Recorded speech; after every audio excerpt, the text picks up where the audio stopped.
New research from Stanford helps explain why autism symptoms are different between girls and boys. Joining me now is Kaustubh Supekar, one of the co-authors of the study. Thank you so much for being here. And just to get going, what does autism look like for people who have never been surrounded by someone with autism? So autism is a broad range of conditions characterized by challenges with social skills, repetitive behaviors, speech, and nonverbal communication. And there's so many different ranges of autism. I have a cousin who has autism and he's nonverbal, but there's other situations where people with autism can communicate normally, correct? That is correct, yeah. Mm-hmm. So we're going to be talking about this study. It reveals the differences in symptoms between boys and girls. What did you find with this?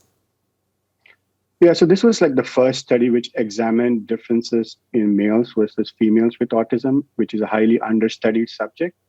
And what we found was the girls with autism differ in several brain areas compared with boys with the disorder. And notably, these brain differences were very different from those observed between typical boys and girls. And what was so different? So essentially, the activity in different brain regions involved in motor functions, visuospatial abilities were different. And how did you guys conduct this study? Yes, so it was like a 6 or 7 year long study because the thing is, females are diagnosed less with autism.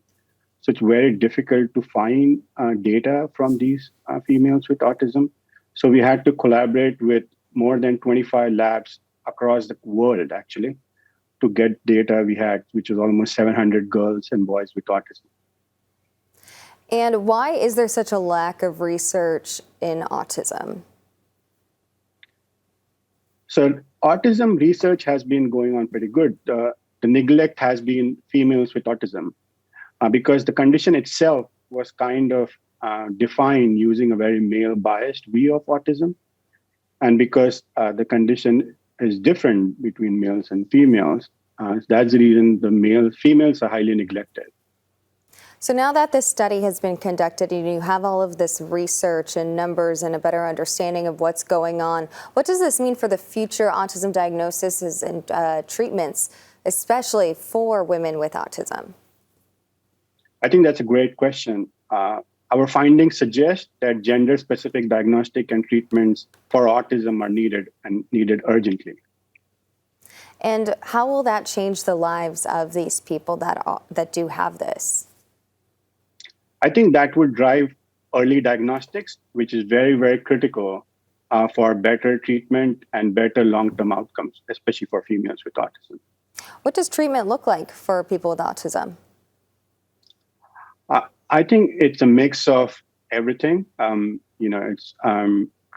You try different things. There are cognitive behavioral therapy. And as you mentioned before, it's a spectrum of disorders. So the treatment is given based on what is presented. Some of them are verbal, so the treatments are different. Some of them are very high repetitive behavior. The treatments are different for that purpose. So it's not one size fits all. It depends upon the symptoms presented by these children. What are the next steps to find out more about what's going on with girls with autism or for better treatments, anything like that?